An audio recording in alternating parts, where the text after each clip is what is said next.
Sir నమస్కారం sir. నమస్తే అండి. సార్ రాజకీయాల్లోకి రాగానే ఎమ్మెల్యేలు కోటీశ్వరులు ఎందుకైపోతారు? వాళ్ళసలు కరప్షన్ ఏ విధంగా చేస్తారు అని జెప్పేసి ఎమ్మెల్యేగా ఉన్న కేటీఆర్ గారు కామెంట్స్ చేయడం అనేది ఇప్పుడు చర్చనీయాంశంగా కూడా మారిపోయింది. అంటే ఆయన మాజీ మంత్రి అండ్ ఇప్పుడు ప్రెజెంట్ ఎమ్మెల్యే. ఆయన ఎమ్మెల్యేల కరప్షన్ ఏ విధంగా చేస్తున్నారో చెప్పడం ఒక్కసారిగా వైరల్ అయిపోయింది ఆ వీడియో కూడా.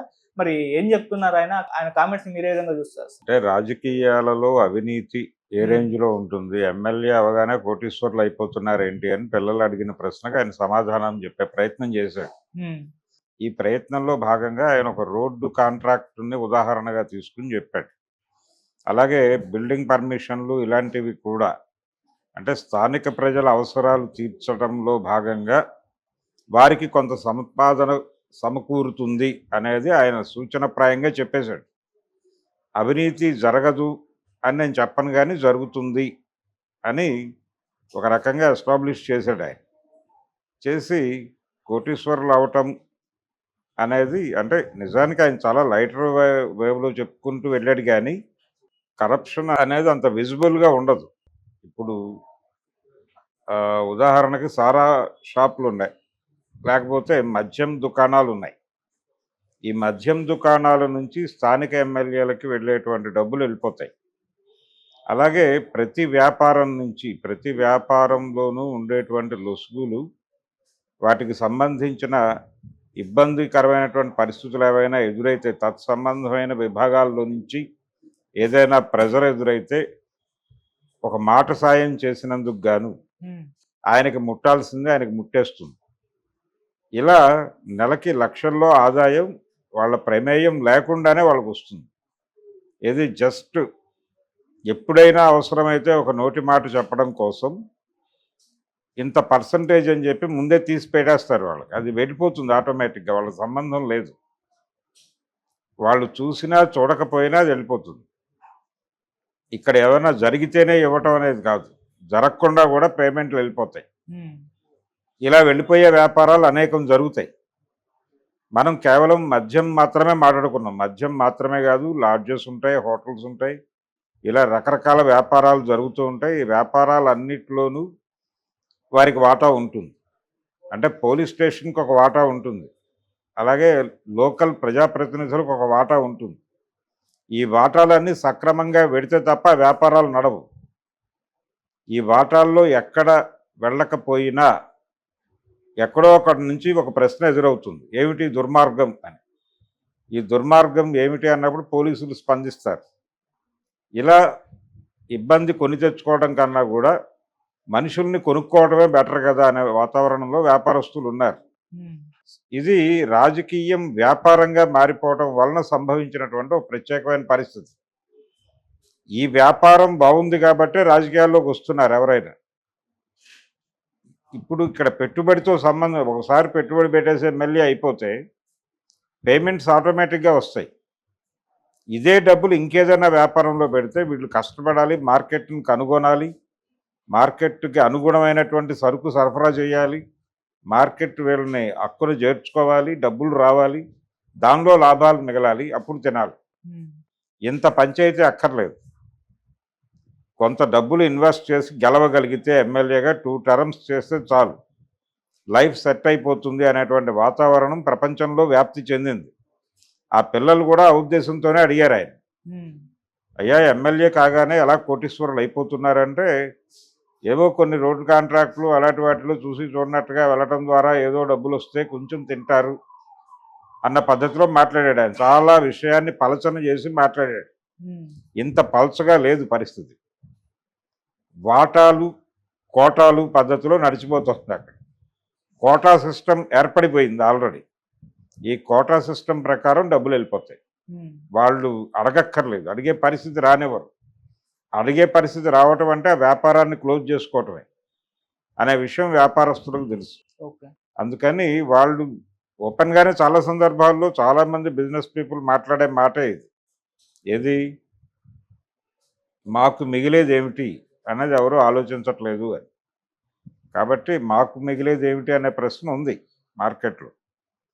అందుకని రాజకీయం వ్యాపారంగా మారిపోయింది. ప్రతి చోట జరుగుతోంది. ఇది ఎమ్మెల్యే స్థాయిలో వీళ్ళు మాట్లాడుతున్నారు. ప్రభుత్వాల స్థాయిలో వీళ్ళు ప్రభుత్వానికి చెందినటువంటి భూమి ఏదో ఒక కంపెనీకి ఇవ్వడం ద్వారా ఆ కంపెనీకి ఏ పద్ధతిలో ఇస్తారు? దాన్ని కొంత సబ్సిడీతో ఇస్తారు. అది కూడా లేకుండా ఇచ్చిన సందర్భాలు కూడా ఉంటాయి. ఎందుకు ఇస్తారు? ప్రజలకి ఉపాధి అవకాశాలు దొరుకుతాయి కాబట్టి, ప్రజలకి ఉపాధి అవకాశాలు కల్పించేటువంటి ఒక ఫ్యాక్టరీయో లేకపోతే ఒక పవర్ స్టేషనో మరొకటో పెడుతున్నారు కాబట్టి ఇది సమాజ అభివృద్ధికి దోహదపడుతుంది. అలాగే స్థానికులకు ఉపాధి అవకాశాలు కల్పిస్తుంది. ప్రజా సంక్షేమం దృష్ట్యా ఈ భూమిని మేము ఈ నామమాత్రపు ధరకి వీరికి ఇస్తున్నాము అని ఇస్తారు. ఇది ఇచ్చినందుకు గాను వీరికి కొంత ఆర్థిక ప్రయోజనం చేకూరుస్తారు వారు అనివార్యంగా. ఈ డీల్ సెట్ అయ్యాక ఆ డీల్ సెట్ అవుతుంది. చెప్పేదేమో ప్రజల పేరు, వ్యాపారం జరిగేది వీళ్ళ పేరుతో, డబ్బులు ముట్టేది వీళ్ళకి. ఇలా డబ్బులు ఈ పంపిణీలో స్థానిక ఎమ్మెల్యేలకి వాటాలు ఉంటాయి. ఆ వాటాలు వెళ్ళిపోతాయి వాళ్ళకి. వాళ్ళ రోజువారీ యాక్టివిటీలో నుంచి డబ్బులు స్పిన్ అవుతాయి. ఆ స్పిన్నింగ్ డబ్బుల్లో కూడా వీళ్ళకి వాటాలు వెళ్తాయి ఎమ్మెల్యేలకి. ఇందుకని ఎమ్మెల్యే కావడానికి ఉత్సాహపడతారు ఎవరైనా. ప్రజాసేవ చేయటం అనేది ప్రోగ్రాం కాదు ఇక్కడ. ప్రజల పేరుతో వ్యాపారం చేయటం కోసమే రాజకీయాలు నడుస్తున్నాయి. ఏ పార్టీ అయినా కావచ్చు, తెలుగుదేశం అయినా కావచ్చు, టీఆర్ఎస్ అయినా కావచ్చు, కాంగ్రెస్ పార్టీ అయినా కావచ్చు, భారతీయ జనతా పార్టీ అయినా కావచ్చు. భారతీయ జనతా పార్టీ చాలా ఓపెన్గా రాజకీయ వ్యాపారాన్ని విపరీతంగా ప్రమోట్ చేస్తోంది. ఈ ప్రమోట్ చేయటంలో భాగంగానే వాళ్ళు మొత్తం దేశంలో ఉన్నటువంటి సహజ వనరులన్నింటినీ గంపగుత్తగా తమ చేతి కింద కంట్రోల్లోకి తీసుకునేటువంటి ప్రయత్నం చేస్తున్నారు. రాష్ట్ర ప్రభుత్వాలను కూడా బైపాస్ చేసి మరీ ఇక్కడ ఫెడరలిజం ఉంది, ఫెడరల్ సిద్ధాంతం ఉంది అనే విషయం కూడా వాళ్ళు పట్టించుకోవట్లేదు. స్థానిక ప్రభుత్వాలను కూడా కంట్రోల్లోకి తీసుకుని స్థానిక వనరుల మీద కూడా గుత్తాధిపత్యం వహించి వాటిని ఎవరికో ఒకరికి వితరణ చేయడం ద్వారా లబ్ధి పొందాలనే ప్రయత్నం చేస్తున్నారండి.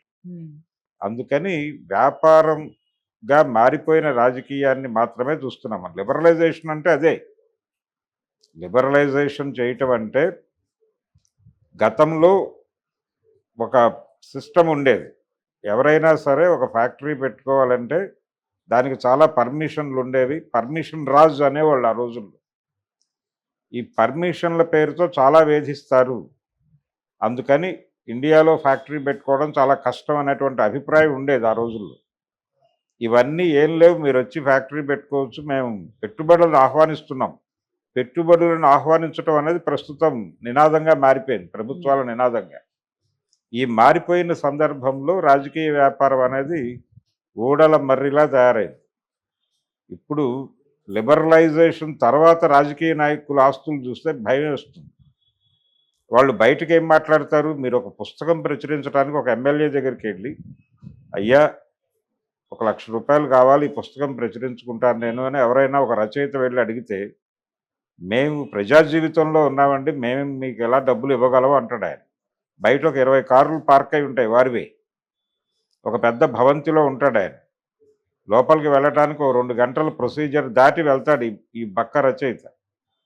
వెళ్ళి, అయ్యా నేను ఈ పుస్తకం అంటాడు. అంటే అప్పుడు ఆయన ఒక మాట చెప్తాడు, నేను చెప్తాను ఎవరికైనా నీకు డబ్బులు ఇవ్వమని, వెళ్ళి అక్కడ కలెక్ట్ చేసుకో అని చెప్తాడు. చెప్పి ఎవరో వచ్చారు నా దగ్గరికి, ఒక రైటరు, ఆయన పుస్తకం వేసుకుంటాడట, కొంచెం ఏర్పాట్లు ఏవో చూడండి అని చెప్తాడు. ఈయన మెప్పు కోసం వాళ్ళు ఆయన మాట మొబలైజ్ చేసి రచయితని భరిస్తారు. అంతే తప్ప వారు ఇవ్వటానికి ముందు ఈ డైలాగ్ చెప్తాడు, నేను ప్రజా జీవితంలో ఉన్నాను, నేను రాజకీయాల్లో ఉన్నానంటే నాకేం సంపాదన ఉంటుంది, నేను ప్రజల కోసం ఉన్నాను అని చెప్తారు. ప్రజల కోసం ఈ స్థాయి కారులు వాడుతున్నారా వాళ్ళు? ప్రజల కోసం అంతంత పెద్ద పెద్ద భవనాల్లో ఉంటున్నారా? ఏం జరుగుతోంది రాజకీయాల్లో? రాజకీయాల్లోకి రావడానికి ఎందుకు వారసులు ఎగబడుతున్నారు? గతంలో స్టూడెంట్ లీడర్స్ వచ్చేవాళ్ళు రాజకీయాల్లోకి, విద్యార్థి రంగం నుంచి సెకండరీ లీడర్షిప్ వచ్చేది రాజకీయాల్లోకి అన్ని పార్టీలకి. ఇప్పుడు సెకండరీ లీడర్షిప్ ఇచ్చేటువంటి విద్యార్థి రంగం మొత్తం కూడా ఒక రకమైనటువంటి కెరియర్ ఓరియంటేషన్ అనే దానిలో ప్రెజర్లోకి వెళ్ళిపోయి అది దారి తప్పిపోయింది. దారి తప్పిపోయిన సందర్భంలో ఏ పార్టీకి కూడా, అంటే అక్కడ విద్యార్థి రాజకీయాలే లేవు, విద్యార్థులకు రాజకీయాలు ఎందుకు అని చెప్పి చంపేయటం మొదలుపెట్టి ఫైనల్గా అసలు విద్యార్థులకి రాజకీయాలు అవసరం లేని ఒక వాతావరణం కల్పించారు. కల్పించిన తర్వాత అక్కడి నుంచి సెకండరీ లీడర్షిప్ రావడం మానేసి వారసులు రాకడ పెరిగింది. ఈ వారసుల రాకడ పెరగటం అనే దాని వెనకాల పద్ధతి ఇదే. వాళ్ళు విదేశాలకు వెళ్ళి చదువుకుంటారు. లోకేష్ విదేశాలకు వెళ్ళి చదువుకున్నాడు కదా, కేటీఆర్ కూడా విదేశాలకు వెళ్ళి చదువుకున్నాడు కదా, మరి ఇంకేదో చేయాలి కదా. వాళ్ళు రాజకీయాల్లోకి ఎందుకు రావాలి? ఒక పెద్ద అద్భుతమైనటువంటి పరిశ్రమ పెట్టి నువ్వు 10 మందికి ఉపాధి కల్పించడం ఆ పనుల్లో ఉండాలి కదా. కానీ రాజకీయాల్లోకి ఎందుకు వచ్చావు? ఆ వ్యాపారాల్లో లేని ప్రాఫిట్ ఇక్కడ ఉందని తెలిసి జగన్మోహన్ రెడ్డి ఎందుకు రాజకీయాల్లోకి వచ్చాడు? ఆయన కూడా ఈ టేస్ట్ అందింది ఆయనకి. రాజకీయాల్లో ఉన్న రుచి తెలియటం చేత ఇక్కడే ఉన్నాడు ఆయన. ఆ రుచి తెలిసినటువంటి వాడు ఎవడు దీన్ని వదిలి వెళ్ళడం. రుచి మరిగిన కుక్క ఇల్లు వదలదు అని చెప్పి ఓ సామెత ఉంది. ఆ పద్ధతిలో రుచి మరిగిన రాజకీయ నాయకులు ఎవరు కూడా రాజకీయ సన్యాసం చేయరు. రాజకీయ సన్యాసం చేస్తున్నామని చెప్తారు కానీ వాళ్ళు ప్రజా జీవితంలోనూ లేరు, ఇంకొక సేవలోనూ లేరు. ఏ ఎమ్మెల్యే కూడా ప్రజాసేవ చేస్తున్నాడంటే నిర్మోహమాటంగా మోసం చేస్తున్నాడనే అర్థం. ప్రస్తుతం అధికార రాజకీయాలతో అంటకాగుతున్నటువంటి ప్రజాప్రతినిధులందరికీ డబ్బులు వెళ్తున్నాయి.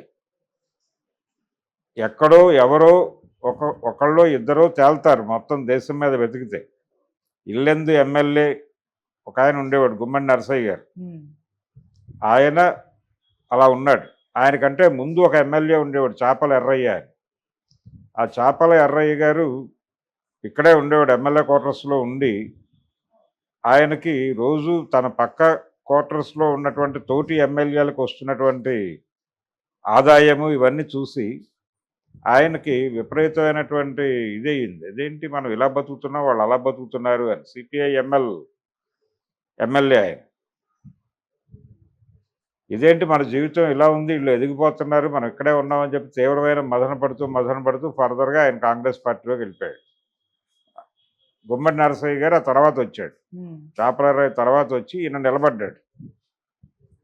ఈ రోజుకి ఆయన బస్సుల్లోనే తిరుగుతాడు. చాలామందికి తెలియని విషయం ఏంటంటే ఈ రోజుకి మన బస్సుల్లో అంటే ఆర్టీసీ బస్సుల్లో ఎమ్మెల్యే ఎంపీ సీట్లు ఉంటాయి. ఏ ఎమ్మెల్యే అయినా ఏ ఎంపీ అయినా ఏ రోజైనా బస్సు ఎక్క సీట్లో కూర్చున్నారా? గడిచిన 30 సంవత్సరాల్లో ఒక్క ఎమ్మెల్యే కానీ ఒక్క ఎంపీ కానీ లెక్క తీస్తే ఒక్కడు కూడా కనబడ్డాడు. ఎక్కడ తిరుగుతున్నారు వీళ్ళు, ఏమేసుకుని తిరుగుతున్నారు? బస్సులు కాదు, కారులు కూడా కాదు, విమానాలు హెలికాప్టర్లలో మాత్రమే తిరుగుతున్నారు. అంటే వీళ్ళ ఆదాయాలు ఏ స్థాయిలో ఉన్నాయి? వీళ్ళు చేస్తున్నవన్నీ ప్రభుత్వ పర్యటనలు అయి ఉండాలని కూడా లేదు.